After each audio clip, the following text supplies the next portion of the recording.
Hey everyone, this is projecteae here with a very long overdue update video. I've been very inactive for a very long time. I've been really busy with work and real life and a few other side projects that have been eating up time and such. But after my shift ends tomorrow, it's officially vacation time, finally. So yay. But one of the side projects that has taken up my time has been, after moving home and stuff for a big trip and to get ready for school and a whole few other things, I decided I had a lot of stuff I needed to take care of as far as studying and getting myself, I guess, on track and stuff. So that means I needed to have all distractions free or have myself isolated in the room. So I needed everything ready, you know. I needed the room to be essentially a cell, a one-room apartment. You know, my 13 by 7 had to be a bedroom, you know, entertainment, home theater area, work study, workstation, etc. So that required some, you know, new furniture, some painting and renovating and some other things. So I'm not quite done, but it's as stable as it's going to be for the next few months. So I figured I'd do a little video room tour since after during my vacation time I'll be taking some travel videos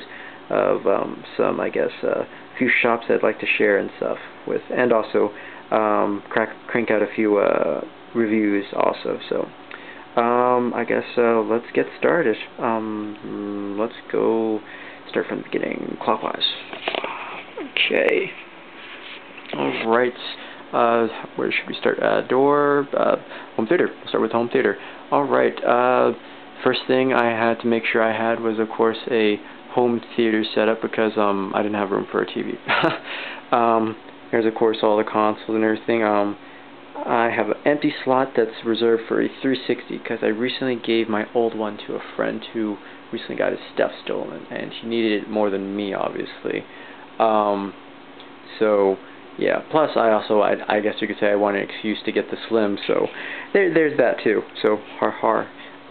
But yeah, home theater stuff, projector screen, projector there, and of course speakers. So yeah, also, you know, it's useful since it's connected also to the media server to stream video, music, pictures, etc.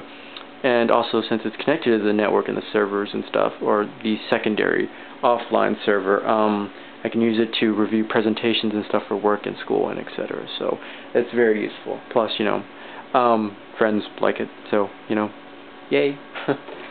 But we'll move on from there. Alright, and of course I have a crap load of remotes, unfortunately.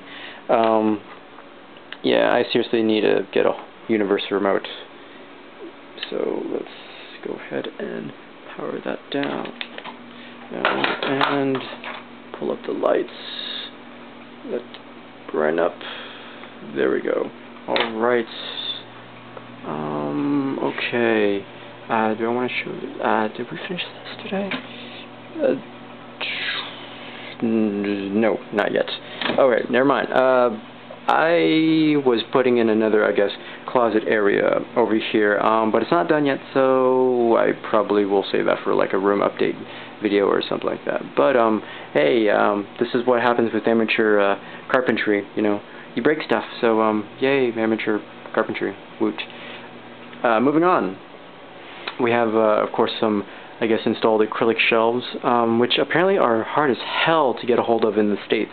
Apparently, in Europe and Asia and stuff, a little bit easier and stuff. But it's okay. I really wanted acrylic shelves and stuff. Here we have, of course, some master grades here, some Code Geass Nightmare frame kits, some Double-O kits, and then of course some miscellaneous figures and accessories and such. But you know what? A friend actually mentioned something really interesting about how the way I put up my these kits actually. I didn't actually intend to put them in any way. It just seemed to come out that way.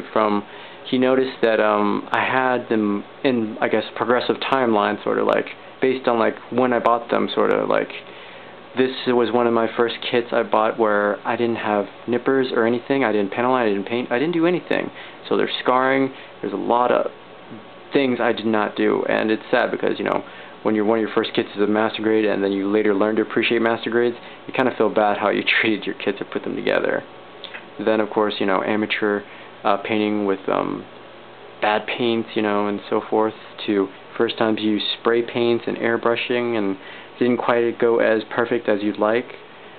And then of course the first time you use like top coats, different metallic paints, mixed paints, and decals and so forth. So it's interesting, of course, to always see how we all progress with, old little mementos of our hobbies and our passions, to see how far we've come and, where we want to, I guess, end up and so forth. But there's that. And then, of course, there's these little guys, my miscellaneous figures down here, which there's a hybrid style convoy prime there.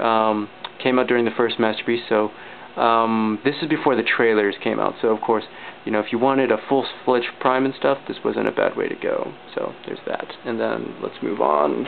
Here we have some, of course, a very pathetic shelf full of PVC figures, which hopefully during my vacation I will increase. One of my favorite shelves here, my Max Factory shelves, which will include the Guyver one from the Biofighter collection by Max Factory. Unfortunately, that series is now no longer in circulation, so that does mean that these guys are expensive and hard to get a hold of. To Figmas, from old to slightly old, newer. Figmas, if you don't know, very similar to Revoltex, but no ratcheting joints, and you're going to have more humanoid-based characters, and usually anime characters, more accessories depending on which ones you get, and the sculpt is well used to hide the joints. So that's really, really cool. But of course, then we have, Revoltex are great for dynamic poses and so forth, from your old classic ones to your minis to your new ones. And then of course down here is one of my other favorite shelves with my Eric 7 and 8, the arm slaves from Full Metal Panic. New season to start this fall, so yay for FMP. And then of course my Gurren Lagann. I hope my buddy's getting a Lazengan soon, and I'm picking up an Inky, so I'm hoping to get that the flight pack ready. So there's that. So there's my display area. I usually like to change out my figures for two reasons. One, dust is the enemy in my home, horribly, and also this way it keeps everything fresh. But over here, of course, we have some little, I guess, display items I have, of course. Some small, I guess, bookcases, shelves, and bookcases for manga and for Blu-rays, DVDs and stuff, miscellaneous, some reference books, reading material, out-of-date instructionals that seriously need to be thrown out or updated, to a few art books and graphic novels. Up top side, we have, of course, a magazine rack full of comics, because I work in a comic book shop, so of course I'll probably have comics in my home. Keychains and a to-do task board, which I never ever pay attention to because I like to ignore it. Because there's a list. Yeah. Then of course posters and stuff. Yay for God of War, yay for Bayonetta. What room isn't complete with a mini fridge, of course. So there's that. Then of course my sofa bed. No one wants to see that, of course. To workstation number 1. This is the unit that is used as the server unit for the offline network. This is a workstation. I use this for video work, encoding, some editing work, and so forth. Usually when it's on for like days and days. But then when I don't use it, when I have no work associated with it, it stays off for like weeks. So, interesting. And then, of course, move this chair out of the way to here, my recently finished area here. Workstation number 2. Alright, so, let me see, lights off. Come on, there we go. Alright, I have a old clunky laptop that I really didn't want to be carrying around anymore, so I upgraded, and then I turned my old clunky laptop into a secondary desktop. And it's also the area I use as my hobby workstation area. There's my paints over there, and of course there's some additional tools and so forth. But yeah, this is pretty much where everything will be getting done and stuff. I had some free room additionally in my closet, so you know, had a free Saturday night, so you know, I thought, how hard could it be? Let's go buy some, you know, wood and chop up stuff and see where it takes us, right? It totally should have asked for a professional. And then of course up here we have Revoltech boxes and then of course boxes for PVC collectibles, and of course many unworked boxes, or incompleted, not worked on boxes. I have a lot of stuff to catch up on, so yeah. But that is it. That is the room tour. Next videos will probably be including a review vid, and then also some I guess travel videos from the vacay and stuff. So thanks for viewing, of course, and I will see you guys the next video. Please take care, and I will see you later.